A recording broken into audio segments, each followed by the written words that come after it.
Hey everyone! So today's video is what to do when you're married and you're attracted to someone else, because I think we all know God didn't create just one attractive person in the universe. I have a lot of, points to talk about.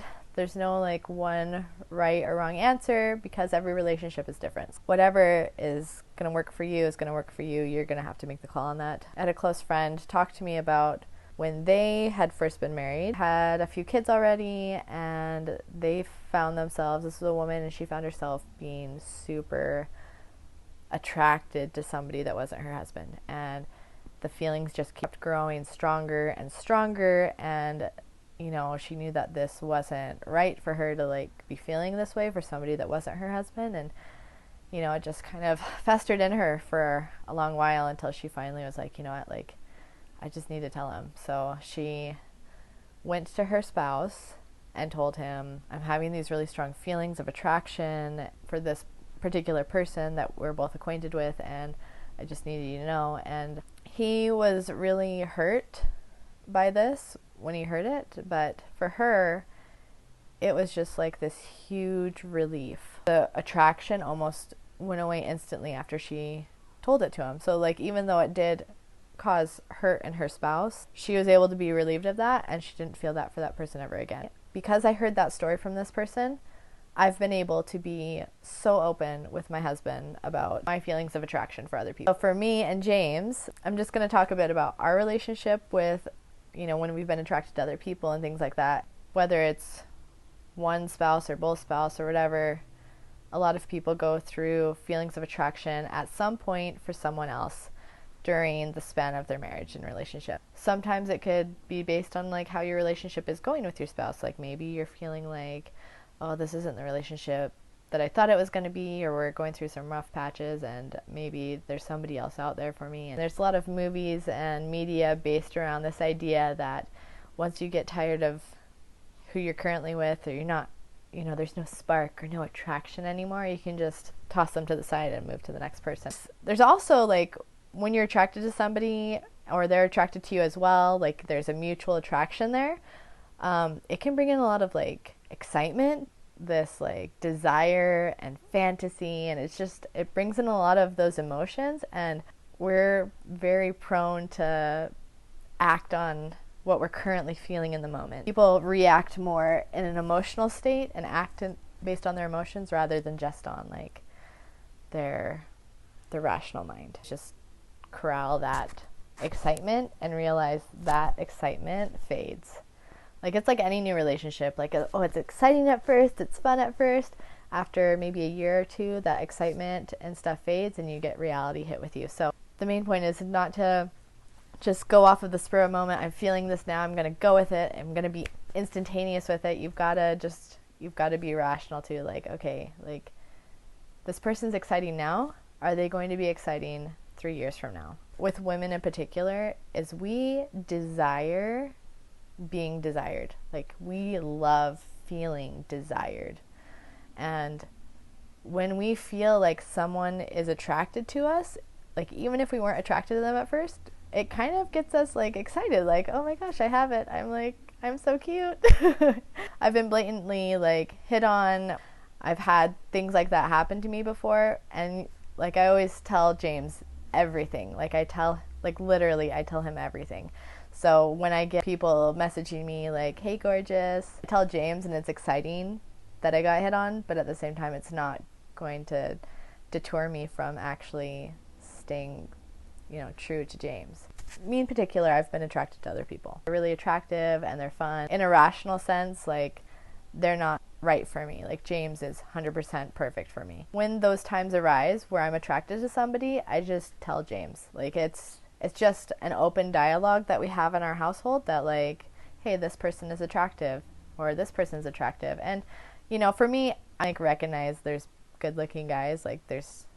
Obviously there's tons of actors out there, media personalities, and there's a lot of attractive people, but it's not that often that I am really drawn into somebody and I do have very strong feelings of attraction for them, on a personality level, on a hotness level.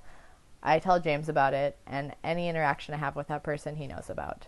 I'm just 100% honest about everything in our relationship, and I just tell him, like, I'll be like, oh yeah, I messaged them today, or oh, I saw them at the grocery store, or oh, this or that with them. James knows everything that's going on, and I think that when you have that secretive layer going on with a person you're attracted to, it makes it much more easier to slip into cheating on your spouse. So just making sure that you don't keep secrets is a huge key. So the main takeaways from this is that when you are feeling attracted to somebody else, first, recognize it so that you can address it. Second, be honest about it.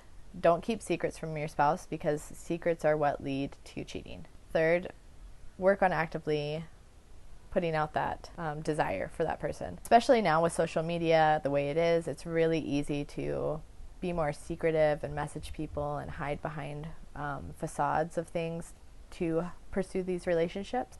It's a lot easier for people to get to know you online, and I think the main thing is that when you feel a huge desire towards somebody that's not your spouse, to just not go down those routes. You know, like, if you're going to be talking to them because you know them well, just make sure your spouse knows everything that you're talking about, just so that you guys both have that comfort of knowing, like, yeah, like, this is one of my weaknesses.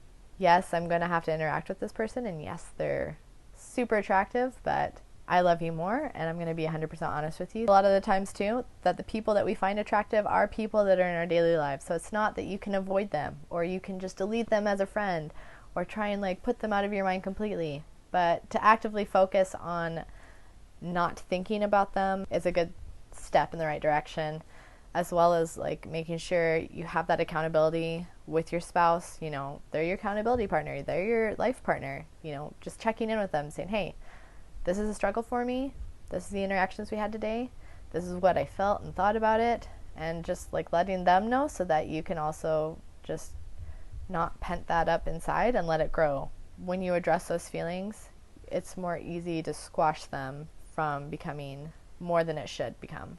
I don't think anyone is immune to being never attracted to someone else besides their spouse. For some people, it is going to be a stronger draw than for others. Some people may be like, yeah, they're attractive, but I don't really care about them. And other people, it might be almost like a physical thing for them to be drawn to that person and to want to be with that person. And everybody's going to have a different level of desire. Don't mess it up by keeping secrets and cheating on them. James and I have seen a lot of relationships that have gotten messed up that way, and it's really sad to watch. People just ruin their marriages over silly things just because perhaps the woman wants to feel more desired, or the man just can't keep it in his pants. I just felt like this was a super important topic to cover, mostly because I know that a lot of people deal with this and struggle with this. So I thought this, even though it's not really talked about, people don't really talk about this at all, ever. So I just felt like this was something to address and talk about and make it more of an open dialogue and discussion. Part of it too is to validate your feelings that, you know what, it happens. You get crushes on people. They're cute, they're funny, they're fun, they're adventurous, they're exciting. Your spouse maybe isn't like 100% in all the areas you always wanted. Maybe they don't make enough money, and this person is all of your spouse plus this. Like, it's, you know, there's always going to be somebody better. There's always going to be greener grass on the other side, or what appears to be greener grass. And I think a lot of people that end up going that route and cheating on their spouse or leaving their spouse for another person, they end up getting burned in the end. So this is just to help validate you that, yes, there's attractive people out there. And yes, there's fun and funny and exciting people. And I think it's great to build relationships with people like that. It's great to have those friendships and making sure you and your spouse have those friendships with those types of people, but to not take it to the point where you're sneaking behind your spouse's back in order to have a little booty time with somebody else. Well, I hope you guys enjoyed this video. I've been putting off making it for a long time now, mostly because this is a tough topic to talk about, and I would appreciate if there's a lot of positive comments, or like if you have any questions, type them below. I don't really do YouTube videos. Maybe I should do more of them. If you have anything else you'd like me to talk about in another video, write it down below. I'm a pretty open book. There's no topic I'm afraid of talking about. It's just gaining the courage in order to, like, actually make a video about it is the main thing. Because it's one thing when you're chatting with a friend, and it's another thing when you're posting it for the world to see. So if there's anything you think I missed out about this, or there's any other questions you have about this video, just type them below and I can try and address them in another video, or I can just address them directly to you. Thanks for watching. Much love.